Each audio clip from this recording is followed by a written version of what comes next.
I'm Jamar. And I'm Myrna. Like many teens, we've been in situations where we've been concerned about the safety of a friend. We've had friends who are really depressed and did or said things that made us wonder if they were at risk of suicide. How do you know when someone is really depressed and will get over it, or if they're actually considering suicide?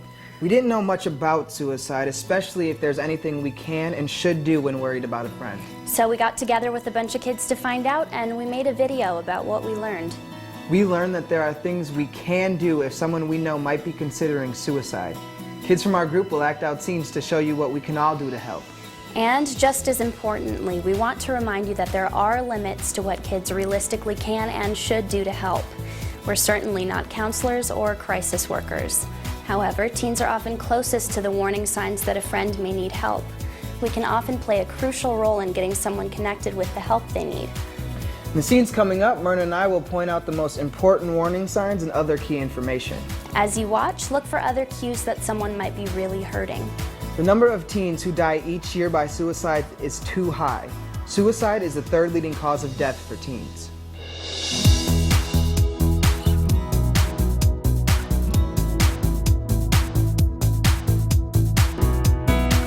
Role play number 1, listen and ask. Teresa and Susie are juniors in high school and best friends. Susie's been missing school a lot lately. Last year she took pills and made herself really sick. Recently she started cutting her arms. Teresa's concerned about this change, especially in light of Susie's past actions.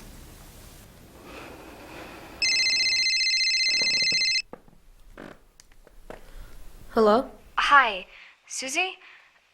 This is Teresa. Oh, hi. You weren't in school today. What's up? I'm not dying or anything. I just have a headache. My stomach hurts. That's too bad. I hope you feel better. Hey, I was wondering if you're going to be home for a while. Yeah. Can I come over?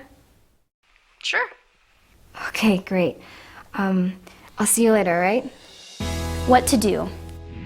Try to find a time and place to talk where you won't be interrupted. State what you've observed, specific things she said and done that have led you to be concerned. Encourage her to talk about what she's going through. Listen with your full attention.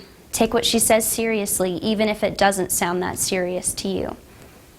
So, in gym class the other day, I saw those cuts in your arm. I was just wondering, do you want to talk about it?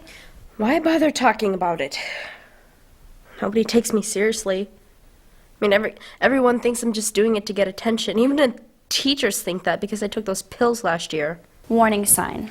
Past suicide attempts or inflicting harm on oneself. Well, that's one of the reasons why I'm concerned, because you've tried to hurt yourself before. I'm afraid that the next time might be even worse. I don't want anything to happen to you.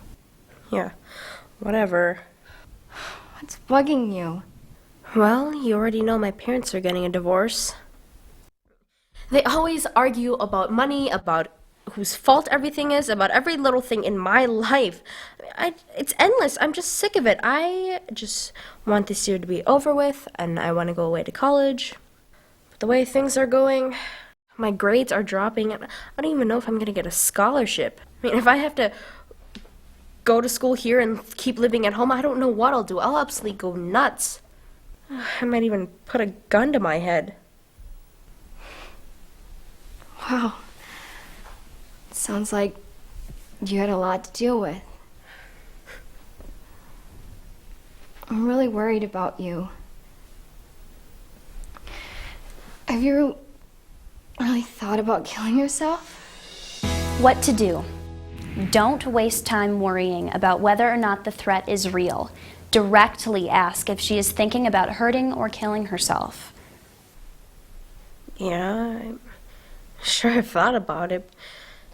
I mean, if things don't get better, if I can't go away to school, why not? There's gotta be somebody who can help out with this. Have you tried talking to anyone besides me? Well, there's a guidance counselor. You're supposed to talk to her, but like I said, Nobody wants to deal with me anymore.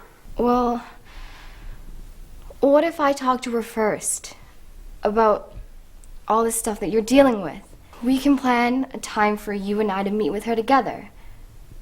Then, if you decide she's really not the best person to help you, we can always find somebody else. I guess it's an idea. Really?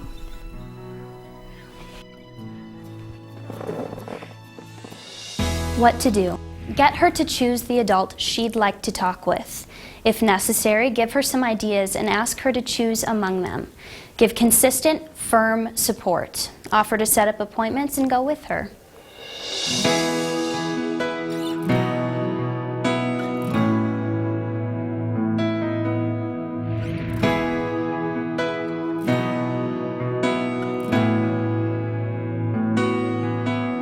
Roleplay number 2, plans and means, immediately involve an adult. Isaac and Blake are buddies. They're hanging out in Isaac's basement. Isaac has been getting more and more worried about changes he's noticed in Blake. Blake was always talkative, and he's typically one of the most responsible guys in their group of friends. But lately, he seems way out of control and unusually quiet. Isaac is especially concerned now because Blake has just quit the track team. Today, right after Blake quit track team, we were hanging out playing video games here in the basement. Blake used to love being on the team, so I asked him about it. He told me that he didn't need it anymore. Then he said that he didn't feel good about anything anymore. And I said, what do you mean you don't feel good about anything anymore? You're gonna miss the big meet and the party and everything.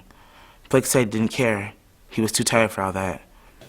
Warning signs: losing interest in activities they used to enjoy, depressed feelings, and being tired all the time. Now I was worried about him. He didn't feel good. He was tired all the time. He was even acting crazy, like taking all these risks. Like drinking and partying real hard and driving like a madman. I mean, it wasn't like him. So I asked him if he was trying to get himself killed, if he thought about suicide. And then he said something that really freaked me out. He said, I know exactly where my dad keeps his gun. Warning sign: having a suicide plan and having the means to do it. I do not want him going home like that. My brother Sam is home. I knew we could help. So I asked Blake if he could talk to Sam. He didn't seem like he wanted to. He said Sam didn't know him. So I told Blake that I always tell Sam about him. Besides, Sam really helps me when I need advice. Finally, Blake agreed to talk to Sam. I'm so glad he's talking with him right now. What to do? If the person has a plan and the means to carry it out, the threat is very serious. Do not leave them alone. Involve the nearest adult, in person or by phone, even if your friend is refusing to accept help.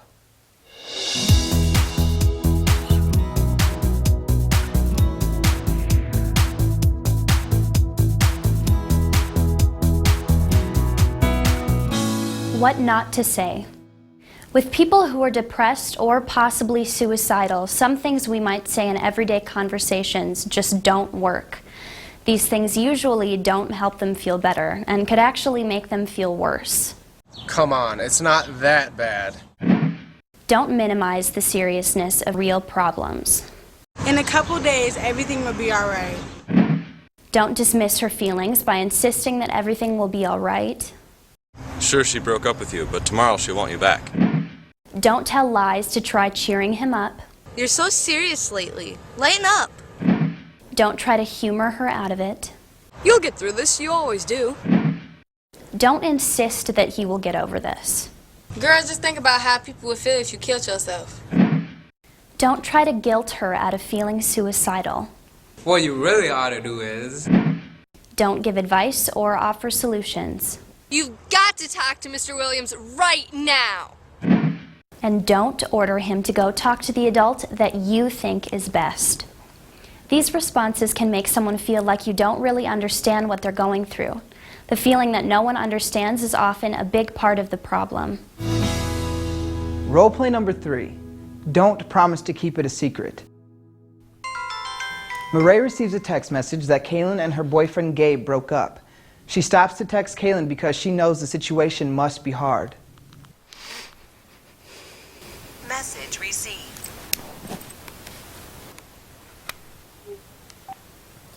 Did Gabe really break up with you? He said it was over.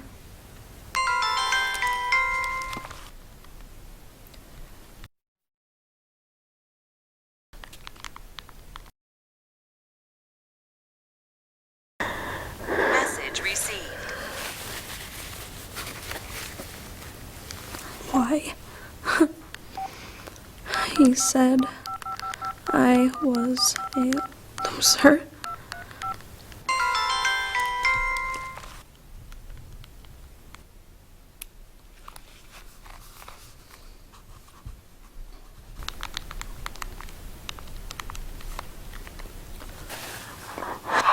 Message received.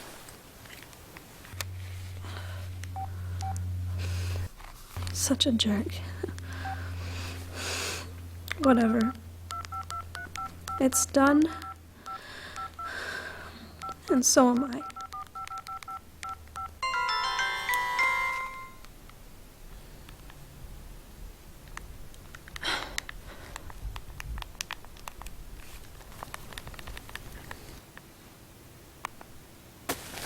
Message received.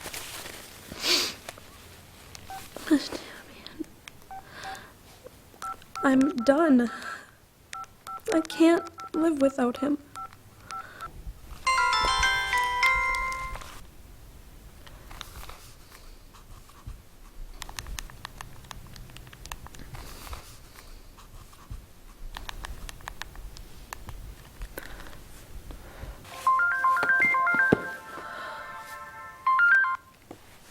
Hi. Kaylin, what are you thinking? You heard me. Are you saying you want to die? Yes. Are you serious? Absolutely. I'm worried about you. Thanks. Actually, I'm a little worried too. Have you told anybody else? I told Gabe, but he didn't care. Have you told your mom? She's glad we broke up. She never liked Gabe. No, about wanting to die. I'm afraid to. She'll freak out. I'm glad you told me. You're my best friend. And you're mine, so your life is really important to me. Thanks. You need to talk to someone who can help, besides me, about how bad you feel. No way! And you have to promise you won't tell anybody either. This isn't something I can keep a secret. You need to talk to someone other than me and get help. It won't change anything. It won't bring Gabe back. Your life is so much more important than Gabe. Lots of people love you. Everyone wants you to feel better, and we don't want you to die. Especially me. Really? Well, who can I talk to? I think your mom is a great listener. But I'm scared to talk to her. Well, what if I came over now and we talked to her together? You would do that? I'm on my way. But promise me you won't do anything to hurt yourself and you won't try to kill yourself. Okay. Thanks. See you in a few. Okay. Mom, I'm going to Kaylin's. Call me in 5 minutes. It's important. What to do? If there's a question, treat any suicide threat as a crisis. Never promise to keep it a secret. Express your concern for their safety. Explain that risking their safety is not an option. It is time to talk to an adult. Deal with any repercussions later. Whatever they may be, they are less serious than someone losing their life, and the clock is ticking. You can be a critical link to getting help in time to save a life. Role play number 4. Let them know you're worried. Logan and Andrew play on the same team, and they've been friends since first grade. Since Andrew's uncle died, it seems like he's changed. He's been keeping to himself a lot, and he seems angry all the time. Hey Andrew, can I ask you something? Yeah, I guess. What's up? You don't seem like yourself lately. I mean, you don't hang out with the guys anymore, and at practice, it's like you're so angry you want to take out your aggressions more than you want to play the game. Are you all right? Warning signs. A sudden or significant change in behavior or attitude. Any serious loss, such as the death of a close family member or friend. Well, you know. My uncle died. We used to do stuff together all the time. My dad never really has time for me, but my uncle always did. We'd go to concerts and just hang out. Lots of stuff. Things just aren't the same. It sounds tough. Yeah. What to do? Let them know you're worried and that you are and will continue to be there for them through a tough situation. You know, I'm worried about you. I've got to ask, are you thinking about killing yourself or anything? No. Are you sure? I know I've been dragging. I feel like such a mess. Everyone's got something going for them. A job? A girlfriend? Right now, it just seems like I have nothing. But no, I'm not suicidal if that's what you're asking. Well, I'm glad to see you're not planning on checking out. I'm here if you want to talk or hang out or anything. All right. But you know, I'm still a little worried though. Is there an adult you would talk with about this? I don't know. The coach, maybe. I'll think about it. Good. I'll call you later. And tomorrow I'll go see the coach with you if you want. Thanks, Logan. What to do? Encourage him to talk with an adult he trusts and plan a time when you'll check back and see how things are going for him. It's especially important to let a grown-up in on the situation. Adults he trusts might include a coach, grandparent, teacher, cousin, parent, counselor, or even an older brother or sister. From time to time, all of us have noticed at least one of the warning signs of suicide. However, if you see a whole bunch of warning signs in a friend, or if you notice one sign continuing for a couple weeks, that could mean more serious trouble. The facts, feelings, actions, changes, threats, and situations are your clues. As teens, we're often closest to the warning signs of youth suicide. We're often the first to see the clues that something isn't right. This means that we could be the first ones to realize that another teen needs help. The kids in this video knew their friends were dealing with tough situations and changes. Some of them were faced with actual suicide threats. They all saw their friends were feeling bad. If you sense despair or hopelessness, do what you can to be there for your friend. At the same time, keep in mind that one important thing for you to do is to know your own limits. If you see the telltale warning signs, do your best to connect your friend with an adult who can give them help and support they need. But remember, if somebody you know ever did take their own life, it's their choice, not yours. They're responsible, not you.